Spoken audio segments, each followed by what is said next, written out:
বছরের অন্য সময়টায় সিনেমা হলে দর্শক আসুক আর না আসুক, ঈদ এলেই প্রেক্ষাগৃহে নামে সিনেপ্রেমীদের ঢল। শোনা যায় টিকিট নেই, টিকিট নেই। অন্তত গেল কয়েক বছরের ঈদের চিত্রটা কিন্তু এমনই। এবারের ঈদে যেমন মুক্তি পেয়েছে শাকিব খান, তাসনিয়া ফারিন অভিনীত Prince once upon a time in Dhaka, তেমনি আলোর মুখ দেখেছে আফরান নিশো, চঞ্চল চৌধুরী, পূজা চেরির দম, সিয়াম আহমেদের রাক্ষস, শবনম বুবলির নাজিফা তুষির প্রেসার কুকার এবং তারকাবহুল ছবি বনলতা এক্সপ্রেস। এবারের ঈদের সবচেয়ে বড় বাজেটের ছবি ছিল প্রিন্স। শাকিব খান অভিনীত এই সিনেমাটি দেশের সব সিঙ্গেল স্ক্রিনে মুক্তি পেলেও টেকনিক্যাল সমস্যায় প্রথম 4 দিন আলোর মুখ দেখেনি স্টার সিনেপ্লেক্সে। এই নিয়ে সিনেমা দেখতে আসা দর্শকদের মধ্যে ছিল ক্ষোভ।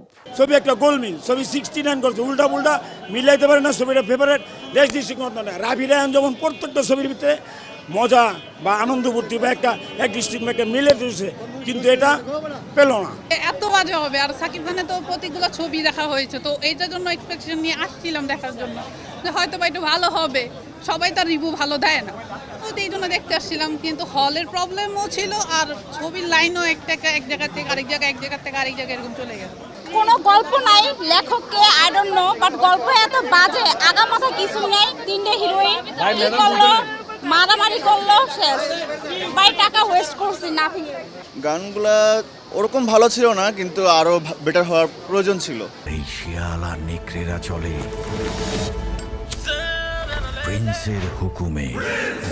90 দশকের প্রেক্ষাপটে প্রিন্স বানিয়েছেন পরিচালক আবু হায়াত মাহমুদ, যেখানে শাকিব খানকে দেখা গেছে ভিন্ন ভিন্ন গান থেকে অ্যাকশন, কারো মনে ধরলেও আবার কারো মনে ধরেনি। তাই তো ছবি দেখতে আসা দর্শকদের মধ্যে প্রিন্স নিয়েছিল মিশ্র প্রতিক্রিয়া। ভালো হয় না, ভালো হয় না বেশি। তালিম যে সিনেমাগুলা এটার মতো হয়েছে, তবে আমার কাছে খুব ভালো লাগছে। আর দর্শকের কাছে কেমন লাগছে আমি জানি না। প্রিন্স মুভির প্রত্যেকটা স্কেপ মাঝখান দিয়ে কেটে কেটে দেওয়া হয়েছে এবং সাউন্ড কোয়ালিটিও খুব বাজে ছিল, আর ছবি এভারেজ। অরিজিনাল ছবি, আর উপরে কোনো ছবি নাই, আর উপরে ছবি নাই। কঠিন মারামারি। সুন্দর হয়েছে ছবিটা, ফাটাফাটি। সিনেপ্লেক্সে প্রিন্স বিলম্বে মুক্তি পাওয়ায় শুরু থেকেই খানিকটা সুবিধা পেয়েছে দম। ছবিতে প্রথমবার একসাথে অভিনয় করেছেন চঞ্চল চৌধুরী, আফরান নিশো ও পূজা চেরি। মুসলমান কা বাচ্চা। সত্য ঘটনাকে উপজীব্য করে এই সিনেমাটি পরিচালনা করেছেন রেদওয়ান রনি। ঘটনাচক্রে বিদেশে আটকে পড়া এক তরুণের দেশে ফেরার জার্নিটাই দেখানো হয়েছে এই সিনেমায়, যে গল্পে কারো মন ভরলেও কারো আবার মন ভরেনি। ওটিটি এবং নাটক দুইটা প্ল্যাটফর্ম থেকে আফরান নিশো যখন চলচ্চিত্রে চলে আসে, সে কিন্তু তার নিজের জাত চিনিয়ে দিয়েছে। সুরঙ্গ দিয়ে কিন্তু আমরা বুঝতে পেরেছি তার অভিনয় শৈলীটা কেমন ছিল।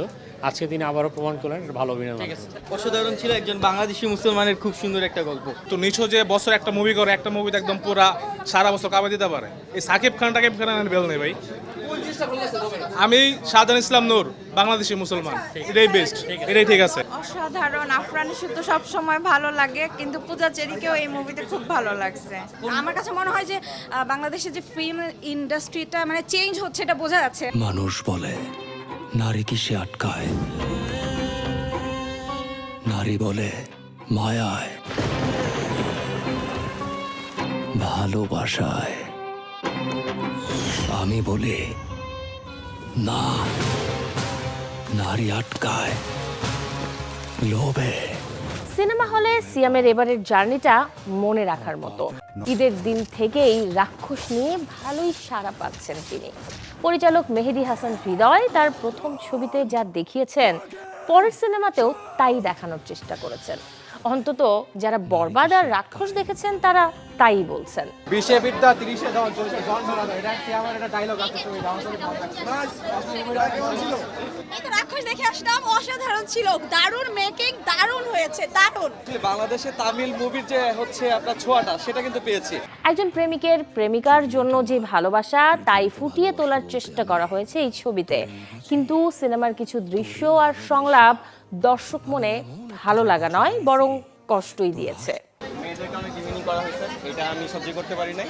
আর বাস্তবতা থেকে দূরে সেটা ব্যাপার না, বাস্তবতা থেকে দূরে অনেক কিছুই হয়। সিয়াম ভাইয়ের সাথে দেখা হয়ে গেছে, চিল্লো খায়া দে, পারফেক্ট। নায়কদের প্রতিযোগিতার ভিড়ে খানিকটা হলেও যেন নির্ভার আছেন পরিচালক রায়হান রাফি। ঈদে মুক্তি পাওয়া তার প্রেসার কুকার যে নারীদের গল্পে তৈরি। মৌমাছি কোথা যাও নাচি নাচি, দাঁড়াও না একবার ভাই। প্রায় 3 ঘন্টার এই ছবিতে পরিচালক 4টি গল্প তুলে ধরেছেন, যেই 4 গল্পে অভিনয় করেছেন শবনম বুবলী, নাজিফা তুষি, স্নিগ্ধা চৌধুরী ও মারিয়া শান্ত। প্রাপ্তবয়স্কদের জন্য নির্মিত প্রেসার কুকার দেখে যারা হল থেকে বের হয়েছেন তাদের মধ্যে ছিল মিশ্র প্রতিক্রিয়া। বাংলাদেশে এই টাইপসের ভিডিও মুভি হওয়া উচিত। Raihan Rafi is the best. যারা দেহ ব্যবসা করে তাদের এই টাইপসের পরিণতি হওয়া উচিত। টুসির ক্যারেক্টার ইজ বেস্ট, খুবই ভালো লেগেছে, খুব সুন্দরভাবে ফুটিয়ে তুলেছে। আর রাফির কাজ তো ভালোই। একদমই বাণিজ্যিক ধারা এবং আর্ট ফিল্ম এটার থেকে বেরিয়ে এক ধরনের নতুন কিছু করার চেষ্টা করেছে রায়হান রাফি। এবং রায়হান রাফির ক্ষেত্রে সবচেয়ে বেশি যেটা আমার কাছে গুরুত্বপূর্ণ মনে হয়েছে, সে নিজেকে ভাঙার চেষ্টা করেছে। এবং নাজিফা তুষি ওয়াজ এক্সিলেন্ট। তার যে আগের ছবিগুলো রয়েছে সেই জায়গা থেকে সে ভেঙেছে এবং আমার কাছে মনে হয় যে বাংলা ছবির যে আধুনিকায়ন এবং যে রূপান্তর, সেটা একটা বড় মাইলফলক হয়ে থাকবে প্রেসার কুকার। চিত্রা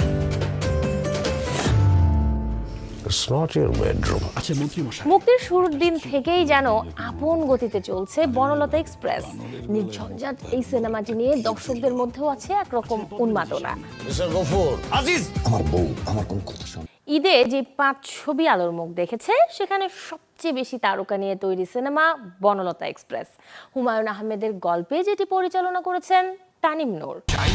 2টি গান, যার একটি অর্থহীন ব্যান্ডের আর অন্যটি প্রয়াত আয়ুব বাচ্চুর। 2টি গানই দর্শক বেশ উপভোগ করছে। অন্য সব সিনেমায় ভালো মন্দ শোনা গেলেও বনলতা এক্সপ্রেস নাকি সবারই ভালো লেগেছে। অনেক ভালো, অনেক ভালো, সবার একবার হলেও দেখা উচিত। স্টোরি ভালো ছিল, সবার অ্যাক্টিং খুব ভালো ছিল, একদম অথেন্টিক, সবাইকে পাওয়া গেছে। খুবই ইমোশনাল হয়ে গিয়েছি, খুবই ভালো ছিল আলহামদুলিল্লাহ। মোশাররফ করিমের অভিনয়টা খুব সুন্দর লাগছে। লেটেস্ট চিন্তা ভাবনার ছবি, খুব সুন্দর। এরকমই হওয়া উচিত সিনেমা এখন নতুন ভাবে। ছবিটা ছিল সব বয়সের জন্য উপযোগী, আমার অনেক দারুণ লেগেছে ছবি। 100তে 200, খুবই ভালো, খুবই ভালো, খুবই ভালো। Excellent excellent excellent Mosharraf Karim best. অসাধারণ। আমাদের 90s-এর সময়টাকে ফিরে আনার জন্য তানিম নূরকে অসাধারণ ধন্যবাদ। মুক্তির 6 দিন পর কে এগিয়ে আর কে পিছিয়ে সেই হিসেব করাটা আপাতত কঠিন। তবে সপ্তাহের মাথায় এসেও যে টিকিট নিয়ে চলছে হাহাকার, তা ভালো লাগাচ্ছে সংশ্লিষ্ট সিনেমার মানুষ সহ চলচ্চিত্র সংশ্লিষ্টদের।